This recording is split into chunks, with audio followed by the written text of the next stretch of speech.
Hello everyone, Recap Cinema here, and today we're going to be talking about a superhero film called Psychokinesis. Watch out, spoilers ahead. Rumi is the young owner of a fried chicken restaurant. Instead of going to university, she works at her shop to support her mother. Their lives became hard ever since Rumi's father had left them with nothing. The mother says that she was forced to sell hair clippers in the subway when Rumi was growing up. During one night while Rumi is sleeping in her store, a crowd of men wearing construction hats tries to barge into the restaurant's front windows. She immediately wakes up and calls her friend, but he tells her that they have gotten to other shops already and that he will come to help her soon. The men begin breaking everything and Rumi tries her best to stop them. They toss her outside the restaurant while she yells and struggles. Her mother arrives to help her daughter with little success. She drives her van towards them but crashes soon after. The man drags her outside but accidentally drops her head on the curb. Rumi runs to help her mother but finds that she's no longer breathing. Her friends arrive at the scene only to witness the tragedy that has already happened. They quickly bring her to the emergency room and waits anxiously, but a loud beep confirms the mother's time of death. Before she died, a tear rolled down her mother's eye and coincidentally, a meteorite crashes nearby. Its shell opens and a liquid drips into the ground and the water system, eventually arriving onto a man's water cup. He drinks the water and feels something weird. He tries to tell everyone that the water is polluted, but no one seems to listen. The man's name is Yeom. He works as a security guard in a building and constantly steals from the company. He flirts and gives some of the stolen stuff to the cleaning lady, but gets her into trouble as a result. He goes drinking later that night and feels a sharp pain in his stomach. He struggles with the pain and accidentally moves the tables with his newfound powers, but he does not seem to be aware of it. He goes home to sleep, and when he tries to reach for the cigarette lighter, it flew into his hand at will. Before he can make sense of everything, he receives a call from his daughter who tells him that her mother has died. Heon arrives at the funeral, and he almost didn't recognize his daughter. They sit down and tries to talk, but their relationship is obviously very strained. The group responsible for Rumi's mother's death comes to pay their condolences. Rumi furiously tells them to leave. Just before a fight can break out, Rumi's boyfriend shows up and stops the two parties, stating that everything should be done according to law. They offer Rumi cash, but she throws it back at them in anger. The boyfriend introduces himself to the father and brings him to the restaurant and explains the politics of the situation. A large company is trying to rebuild this area and has acquired the permits to evict all the tenants. This means many of them will lose their livelihood and they refuse to leave without proper compensation. The thugs led by their boss, Mr. Ming, was hired to evict all the people by force. Heon asks the boyfriend why he's helping them and what his relationship is with Rumi. He stutters and says that they're only friends. Heon tells him not to lead her on unless he's sure about their relationship and leaves. Heon walks home, reminiscing about his daughter, and in a fit of rage, throws his fist in the air, which resulted in the nearby objects flying into the same direction. He runs home quickly and tries to use his powers, and he manages to levitate numerous items at will. He goes to work early the next morning asking his boss about how much a magician can make. The answer was quite a bit more than he was expecting.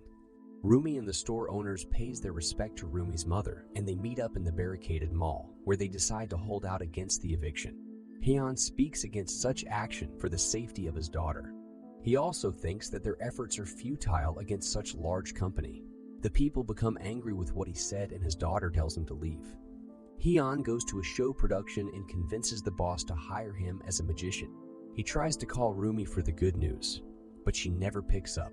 He goes back to the plaza where he tells Rumi to speak alone. He tries to show his power to his daughter multiple times, but she was never impressed. She becomes angry and frustrated at her father and blames him for leaving them in such precarious situation.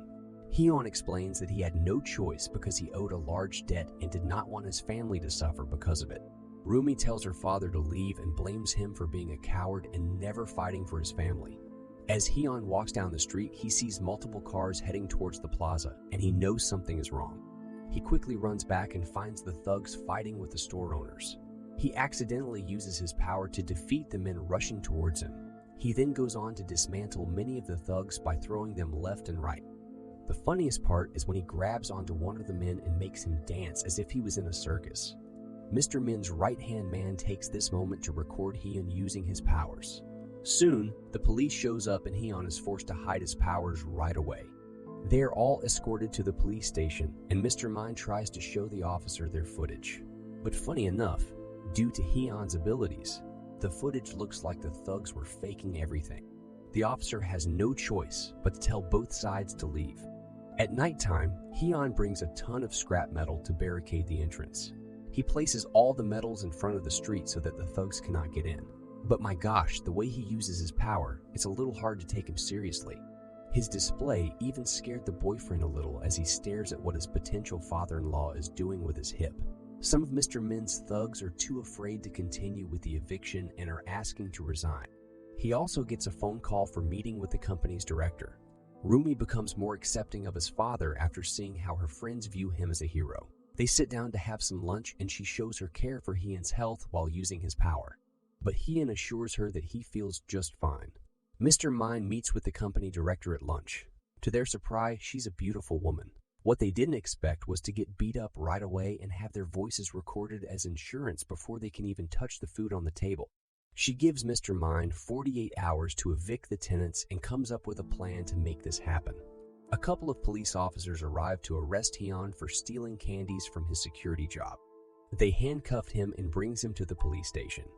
Rumi's boyfriend receives a phone call about a man who turned himself in for murdering Rumi's mother, which was planned by the director as a scapegoat.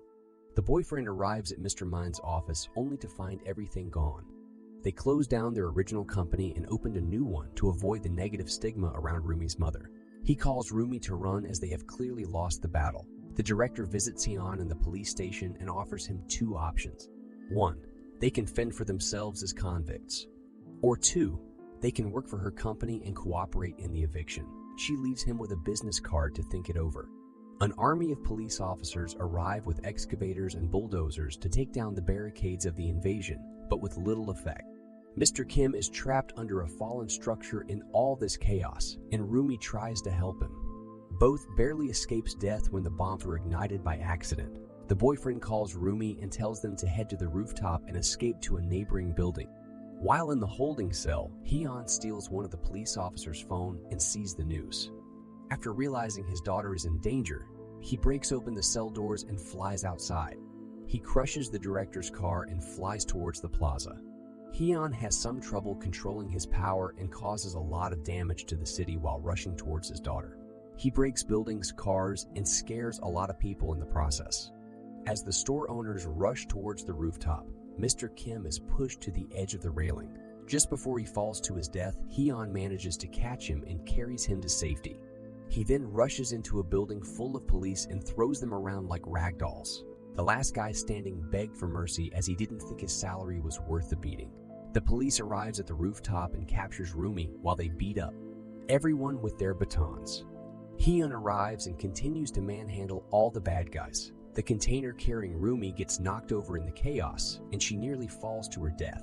Heon sees this and pulls the crate towards the rooftop.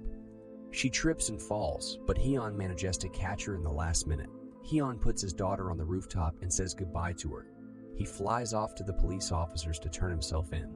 But before he gets handcuffed, he knocks Mr. Mind unconscious in a glorious fashion. 4 years later, Heon leaves the prison and is picked up by Rumi's boyfriend. He tells him that they're getting married very soon. Plaza was taken down, but it never began construction due to the inflated price and corruption of the company. They arrive at Rumi's new shop, many customers. She sees her father and, after a moment of hesitation, she welcomes him warmly by telling him to help her out with the waitressing. Heon uses his power to levitate the beers to the customers and screams that he's still got it. We see at the last moment that Rumi named this new shop under her father. So what do you guys think about this movie? Let me know in the comments below. And if you like my video, please press like and subscribe for more. I'll see you guys next time.